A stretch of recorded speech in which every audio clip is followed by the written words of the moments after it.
everyone. In this presentation, you're going to learn about how blood types are determined. Down here, the components that characterize each of the blood types, the types of reactions that occur or don't occur between incompatible and compatible blood types in whole blood transfusion and in PRBC transfusion. And PRBC is packed red blood cells. So before we explain the microanatomy and physiology of blood types and transfusions, it's important for you to understand the risks associated with transfusions on a larger scale. A risk of transfusions can include hemolytic transfusion reactions due to incompatibilities between blood types, which you'll see in more detail in following slides.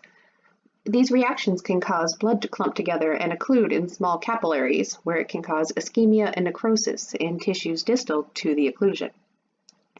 There is always a risk for allergic reactions that can range all the way from urticaria, which is just rash, all the way up to anaphylaxis, as well as the risk of transmitted diseases such as HIV and hepatitis. It's worth noting that even though donated blood is tested for diseases, this doesn't guarantee 100% safety.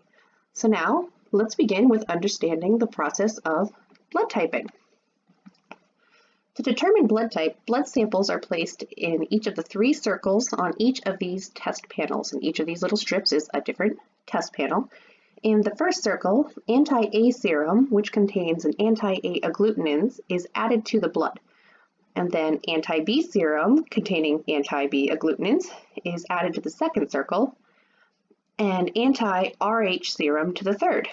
Now, if the first circle agglutinates or forms little clumps like you can see here, then this person has A blood, not necessarily solely A blood, but they carry that A allele, and so A is a part of their blood type.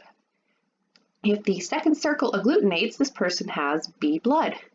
And if the third circle agglutinates, then this person has Rh factor present on their blood cells, making them Rh positive. Now, if A and B both agglutinate, then that means this person has both A and B, so they are AB blood. If neither of those agglutinate, as we see down here, then that means that this person has O blood. Lastly, if there's no agglutination in the Rh circle, as you can see in this entire right-hand column, this person does not have Rh factor, so nothing to react with the anti-Rh agglutinins in the serum, and thus has Rh negative blood.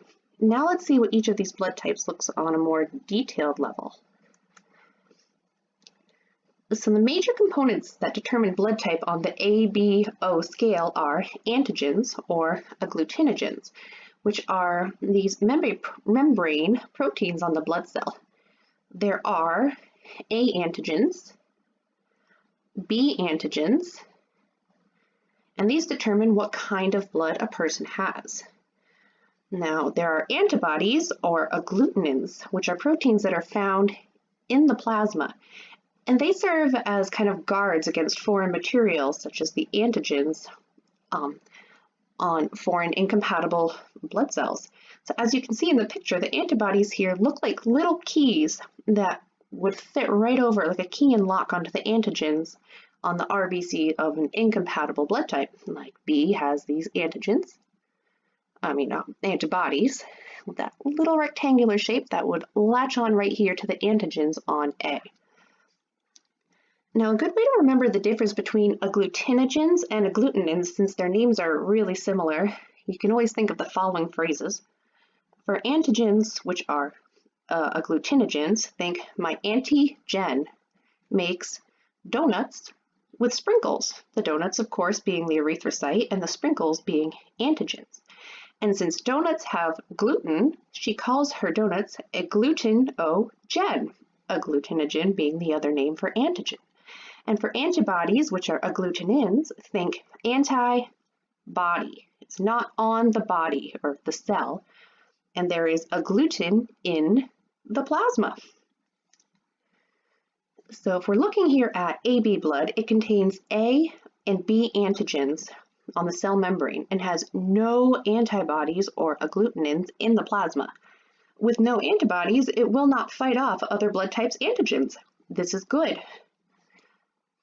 For type A blood, it contains A antigens on the cell membrane and anti-B antibodies in the plasma. You see these antibodies, that little triangle shape, would fit like that lock and key onto the antigens on type B blood.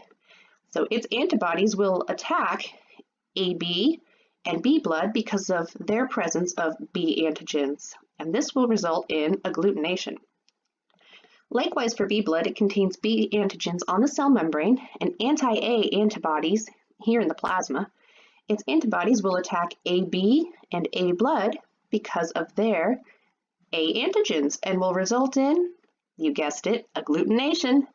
Now, O blood contains no antigens on its cell surface, thus it will not agglutinate when donated in packed red blood cell form specifically to types A, B, and AB. Type O blood also has anti-A and anti-B antibodies in its plasma, and so it will agglutinate if it receives type AB, A, or B blood. That means that type blood can only receive type O blood. So to see this reaction in a slightly different view, let's look at what happens when you combine incompatible blood types. You can see where the antibodies in the plasma right over here bind to antigens on the cell to create this big, massive antigen-antibody complex, which is what causes the agglutination or clumping, and this is what ultimately clogs those blood vessels. This antigen-antibody complex further allows for an influx of water and sodium into the blood cell, causing it to swell and rupture, which, if you recall from AMP1, is a process called hemolysis or hemolysis. And this is bad, very, very bad. So how can we tell which blood types are compatible for transfusion so we don't end up with this type of reaction? I'm sure you've seen the charts or tables somewhere that show which types of blood types are compatible. This chart shows that AB can receive AB, A, B, and O blood, and that O can only receive O blood. Now, this is kind of the common rule that we've all been kind of living under and referring to, and that's why we assume that AB is always, under all circumstances, the universal recipient, and that O is always the universal donor. So this chart is a bit misleading. When you break it down even further and consider Rh factor, please remember that Rh positive blood can receive blood that is Rh positive or Rh negative. However, Rh negative blood can only receive Rh negative blood. Why? Well, Rh negative blood doesn't have naturally occurring Rh antibodies, but on the first exposure to Rh positive blood, sensitization occurs in the Rh negative blood, and through immune system processes, it forms antibodies against Rh factor. The subsequent exposure to Rh positive blood will cause Rh negative blood's new antibodies to attack the Rh positive blood, and mass agglutination will occur. Another reason why this chart is misleading is because it only shows the compatibility of when you would infuse or transfuse packed red blood cells into the recipient's whole blood. So, let's explore the different reactions for compatible and incompatible transfusions to give you a better idea of why and how this chart only applies to PRBCs and not to whole blood transfusions. So in this slide here, we have the recipient who has B positive blood receiving blood from an AB positive donor. And in this case, there will be a negative incompatible reaction. When the AB blood enters the body of the recipient, the anti-A antibodies in the recipient's plasma will attack the A antigens on the donor's red blood cells. This, as we explained before, causes the agglutination reaction, which is why this is an incompatible blood transfusion. However, inversely, if we're still talking about whole blood, specifically whole blood, then AB positive would not be able to receive the B positive blood either. So in this case, AB is not the universal recipient.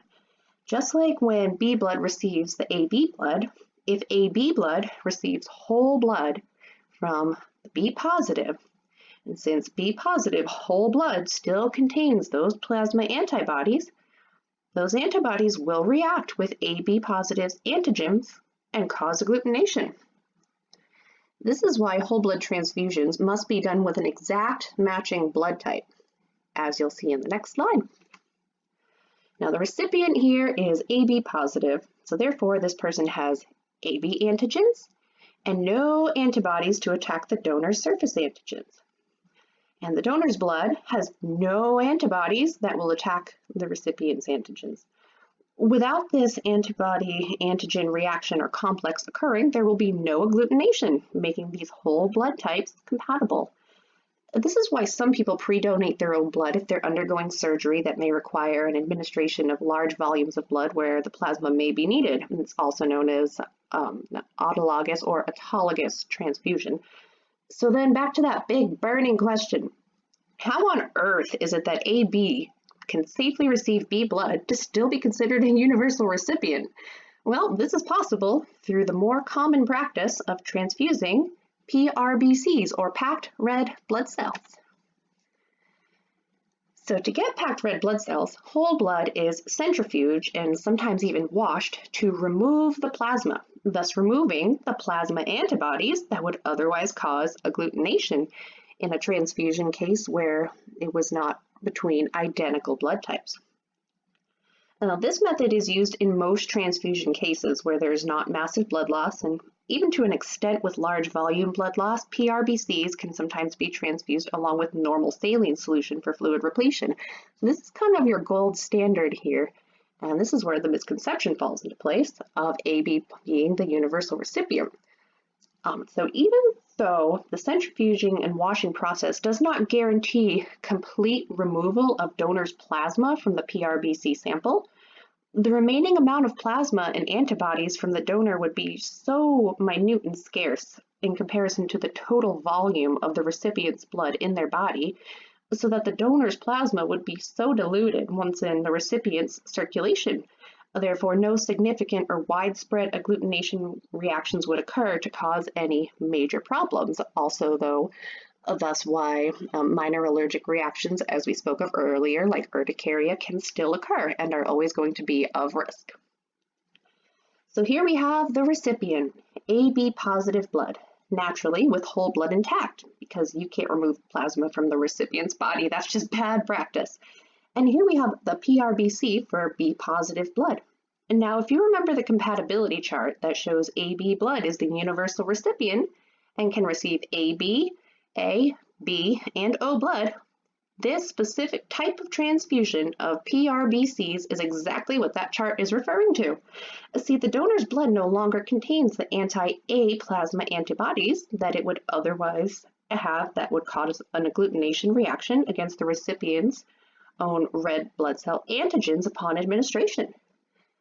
And again, since AB blood has no antibodies in its plasma, this would be a safe transfusion.